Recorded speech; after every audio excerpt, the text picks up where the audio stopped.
Setiap mereka diberi 12 sampai 15 bab. Luar biasa kan? Kita Kejadian ada 3 hero. Pertama Abraham, dari 12 sampai 24. Cerita Abraham saja. Ishak baru diberi 2 bab. Jadi dia bukan hero sangat lah. Yakub juga diberi 12 bab. Dan Yusuf diberi mungkin dari 37 sampai 50. 13, 14 bab.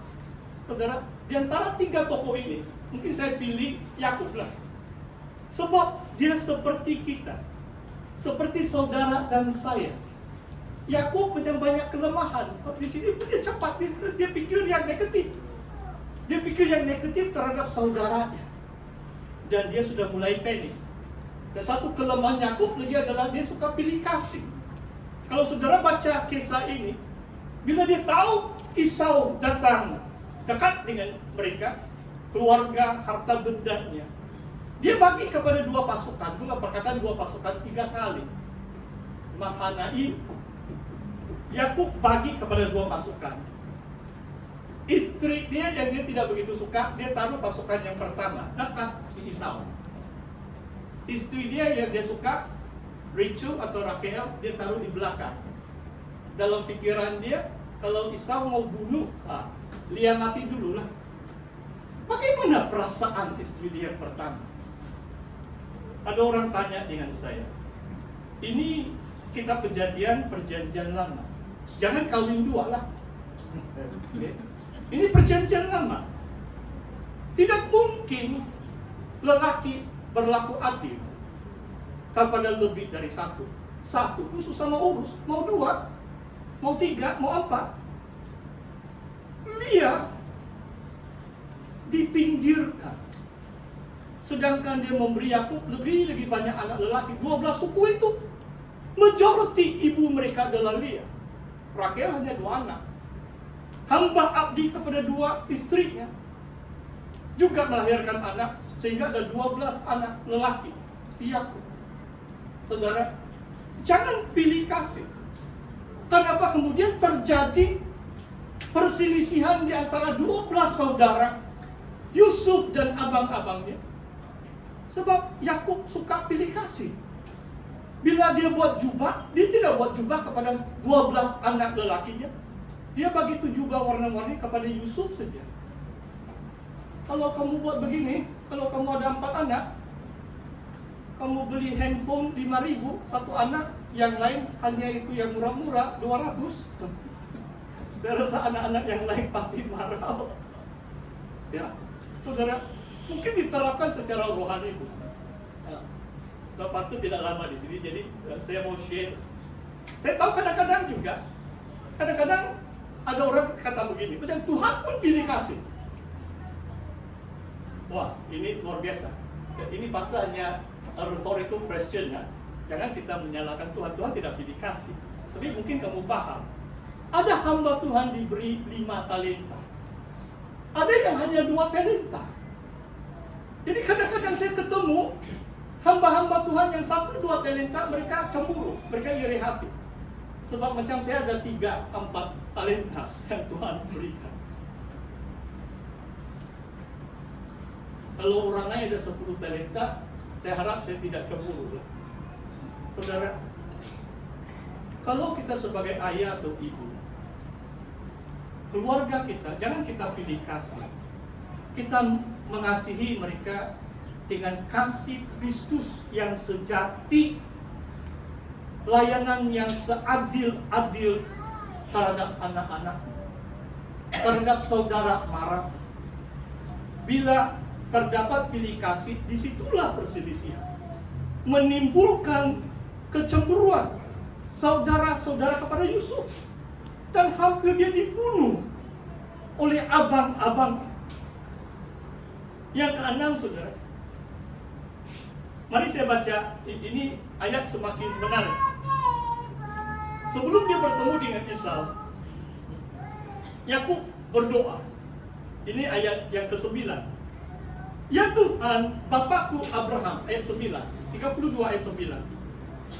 Saya sudah cek bahasa Ibrani-nya, nenek atau datuk di sini salah itu. Walaupun Abraham memang datuk, tetapi dia panggil dia Bapa. Tidak perlu pastor jelaskan di sini. Dan Tuhan ayahku Ishak, itu Ishak memang ayah kepada Yakub.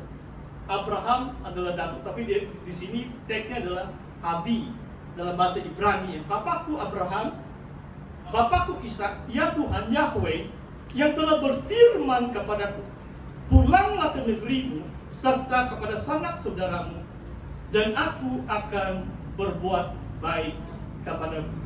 Ini janji Tuhan kepada Yakub supaya dia kembali ke tanah airnya, dan Tuhan berjanji, aku akan berbuat baik kepadamu. I will bless you, I will be with you. Saudara, adakah kita percaya janji-janji Tuhan dalam perjalanan iman kita? Saudara, saya mau baca, mari kita tayangkan 2 Petrus pasal 1 ayat 3. Di sini firman Tuhan 2 Petrus bab 1 ayat 3. Dalam bahasa Inggris adalah Tuhan memberi kita janji-janji yang besar dan indah. Great and precious promises. Perhatikan ini. Okay? Like sudah, mana itu perkataan janji? Ayat 2 kah itu? Coba. Atau ayat 3? Atau ayat 4? Coba. Itu ayat 2. Ayat 4? Ini. Dari ayat 3 dulu, pastor mau baca. Balik ayat 3. Karena kuasa ilahinya, ini Rasul Petrus menulis kepada jemaat, menganugerahkan kepada kita segala sesuatu yang berguna untuk hidup yang saleh oleh pengenalan kita akan Dia, yang telah memanggil kita oleh kuasa-Nya yang mulia dan ajaib. Seterusnya, dengan jalan itu Ia telah menganugerahkan kepada kita janji-janji yang berharga dan sangat besar, supaya olehnya, oleh apa saudara? Oleh janji-janji Tuhan, kamu mengambil bahagian dalam kaudrat ilahi. Saudara, kadang-kadang Tuhan beri saya anugerah penglihatan. Bila saya ada penglihatan, seolah-olah saya ambil bahagian dalam kaudrat ilahi. Saya rasa roh saya bersatu dengan Tuhan. Kadang-kadang saya menangis sebab saya lihat kebaikan Tuhan yang luar biasa. Firman Tuhan mengatakan itu janji-janji Tuhan yang berharga, janji-janji Tuhan yang besar. Di antara janji Tuhan, aku tidak akan meninggalkan kamu. Kadang-kadang kita menghadapi krisis, Tuhan sudah tinggalkan aku, cari sudah jalan yang lain-lain duniawi, atau kita buat yang tidak senang di hadapan Tuhan. So kita tidak sabar, kita tidak percaya akan janji Tuhan. Tuhan tidak pernah meninggalkan kita. Banyak janji-janji yang besar. Jadi Tuhan berjanji kepada Yakub, kembali ke tanah airmu dan aku akan berbuat baik. Jadi dia berdoa. Dia kasih ingat Tuhan, sebab dia bilang kalau Tuhan buat baik dengan saya, kenapa sekarang abang saya datang mau bunuh dengan saya? Itu pikiran manusiawi. Sedangkan abangnya bukan datang untuk membunuh dia. Tuhan sudah mendahului perjalanan Yakub. Saudara, dalam setiap krisis, saudara, jangan terus panik macam Yakub. Jangan terus pikir yang negatif. Bertenang, be composed, be calm, pray, berdoa. Dan Tuhan akan mendahului setiap langkah kita, menyediakan segala sesuatu yang baik bagi kita. Ya, ini ayat mas. Ini masih dalam poin yang kelima atau keenam. Sekali-kali aku tidak layak. Dalam perkataan bahasa Ibrani itu hanya katoti saja. Tidak layak menerima segala kasih. Dalam bahasa Ibrani keshet, loving kindness, kasih setia. Yang kemudian emet adalah kesetiaan di sini. Segala kasih kesetiaan yang engkau tunjukkan kepada hamba-Mu ini. Sebab aku membawa hanya tongkatku ini waktu aku menyeberangi sungai Yordan ini. Tetapi sekarang telah menjadi 2 pasukan. Ini kali ketiga perkataan 2 pasukan. Ayat pertama, kedua, Mahanaim itu 2 pasukan tentara Tuhan. Para malaikat, 2 pasukan luar biasa. 2 pasukan dia bagi. Lia di depan, di belakang si Rakel. Coba lihat penyertaan Tuhan dalam hidup Yakub. Dia pergi dengan hanya tongkatnya. Sekarang dia kembali menjadi 2 pasukan. Saudara tahu berapa yang dia persembahkan kepada abangnya untuk mengambil hatinya, untuk memperdamaikan atau mendamaikan, reconcile with his brother. Ratusan, 200 kambing, 200 domba, 30 unta, tidak tahu berapa puluh keldai dan sebagainya. Wah, Yakub orang yang sangat kaya. Coba perhatikan, kalau itu cuma 20% yang dia bagi dengan abangnya, dia masih lebih banyak harta. Dahulu kala tidak diukur secara uang ringgit. Dahulu kala berapa unta kamu miliki, berapa banyak kambing domba kamu miliki. Yakub memiliki ribu-ribu. Dalam pembacaan kamu, saya tidak tahu Christopher ada di sini atau tidak. Terima kasih kami yang sudah membaca teks, itu luar biasa ini. Tuhan menyatakan kepada Yakub, cara ini kambing domba. Yang kuat, yang gemuk, dia punya. Yang tidak begitu baik, Laban punya. Sebab Tuhan memihak kepada Yakub. Dalam firman Tuhan mengatakan, Laban, bapak mertua dia, menipu Yakub 10 kali.